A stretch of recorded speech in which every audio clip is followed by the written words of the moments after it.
mengatakan para pelaku usaha kini harus membayar royalti. Instrumen dan suara alam juga dikenakan royalti. Faktanya orang takut. Itu fakta. Cafes in Indonesia are getting charged millions of rupiah just for playing royalty music in the background. And do you know what the worst part is? These artists that actually make the music get nothing out of it. Tapi penciptanya tidak mendapatkan apa-apa. Padahal seharusnya menurut Anda itu tinggi ya, restorannya dan kafe dan restoran. What is this problem? How is it supposed to work? And why are so many artists and businesses getting so upset because this whole system feels so unfair? Dari mana saya bisa tahu kalau menggacuan itu bayar? Jadi sebenarnya tuh peraturannya yang benar seperti apa? Semenjak ada kejadian seperti ini, saya nggak memutar lagu sih. It all starts with LMKM. LMKM, which stands for Lembaga Management Collective Nasional, is a non-government budget institution music agency. On paper, LMKM's job is basically supposed to manage royalties fairly and easily enforced in a public offline commercial space. Now the idea is very simple. Anytime music gets played in either cafes, hotels, and even karaoke's, anywhere where there's business, they collect the fee. And all that money that they collect will go into one giant bank account under their name. And it sounds legit. There shouldn't be a problem, right? Well, here's the kicker. LMKN is not the same as LMKs. LMKN is basically the middleman between businesses and artists, or you could call them the collector. LMKs, on the other hand, is a much smaller group, the collective that actually represents the artists. So, if you're an LMK, your cut will actually go through them. But if you're not, you'll have to go to LMKN, file a claim, and then wait for them to verify your data. By law, LMKN is supposed to pay out at least twice a year. And if there's a fight in royalties, LMKN will play the judge, jury, and executioner. Basically, what happens is, LMKN takes the money from these businesses and LMKs distribute it to the artists. On paper, it actually makes sense. One system, one account, one door to knock. In theory, it is super sweet. However, just like everything else in Indonesia, it stays on paper, and that's where the problem always starts. Ya, inilah makanya kalau kita melihat berarti ada sesuatu yang salah dengan sistem pemungutan royalti atau sistem pengolekan royalti hingga pendistribusiannya kepada pencipta.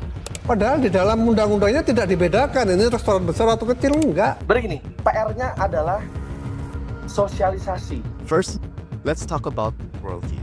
Royalties are payments to the creators of music whenever their songs are performed, streamed, or played in public.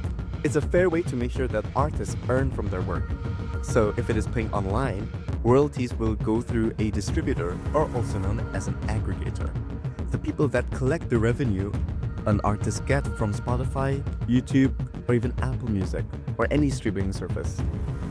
Offline though, it gets a little more complicated. It's either the business is contacting all the artists or the other way around. Now, as you can imagine, this will be very time-consuming. AMKN should basically solve this problem, and businesses only need to contact them, and the artists should also contact them to get their cut. In Europe, this system is actually already being implemented. The idea of a one-stop of royalty payments, just like AMKN.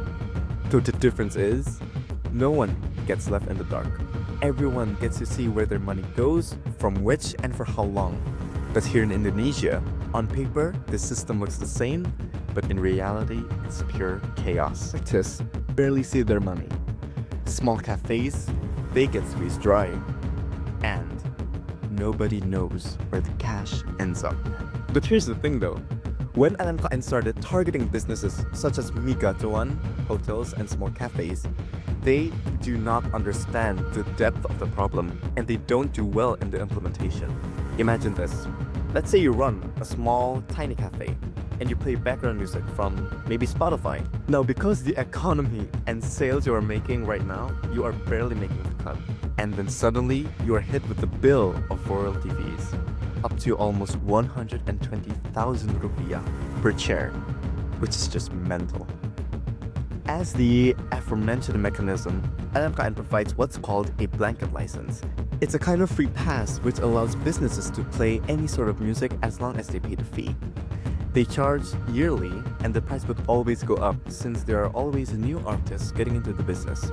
And this industry is being extended by the Migachuan actually tried to get around this problem by playing bird chirping songs. However, even if you're playing these royalty-free tracks, these blanket licenses are still required for businesses to play in any sort of music. Thus, they charge Migachuan regardless. So how can you charge someone for playing something that isn't a song? So even if you have just an ounce of critical thinking, this is absurd, since it leads to a slippery slope where the government is able to collect something they are not supposed to. LMKM actually sent a cease and desist letter to hotels saying that they should pay royalties for every single room just because there's a television inside. And if you don't pay the fine, you could actually go to jail. That's like getting tax fraud letter just because you earn minimum wage. In the government's argument, there's a possibility you might own a car even if you don't. It's all just based on the assumption. So how would Indonesia's government even know what song is being played, which artists should be paid, and how much the actual fees should be weighed? Let me tell you something. They don't. In Europe, there is a lot of information on which songs are performed, but in Indonesia, they just count the numbers of the chairs and hotel rooms, and they just ring the numbers. And ironically, because of that, the artists themselves are actually getting ripped off.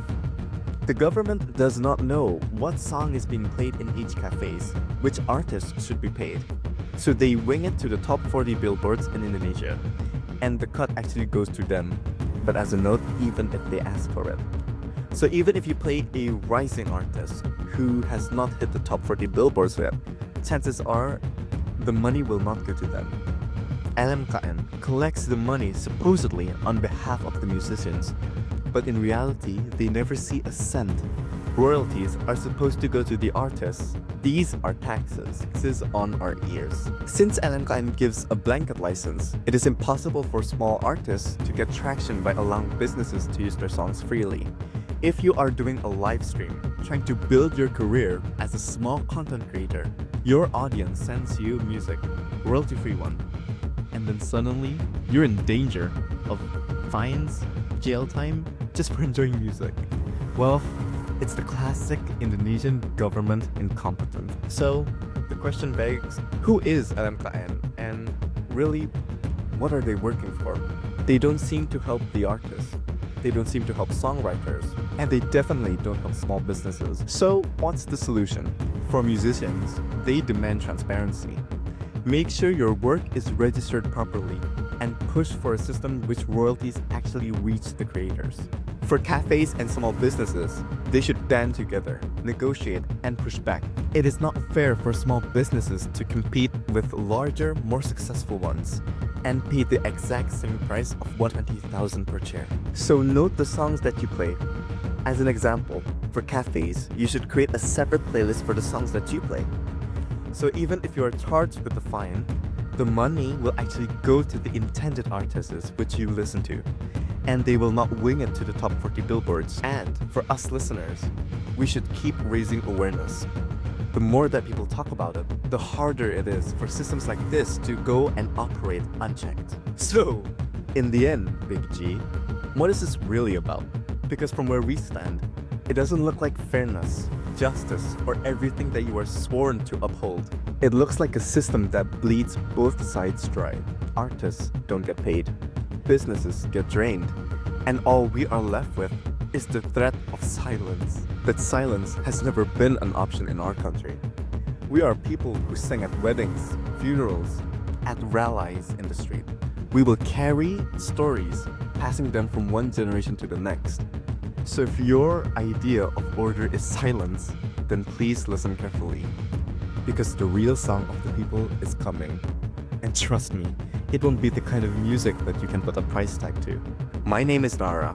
Play right, stay safe, and I'll see you in the next video.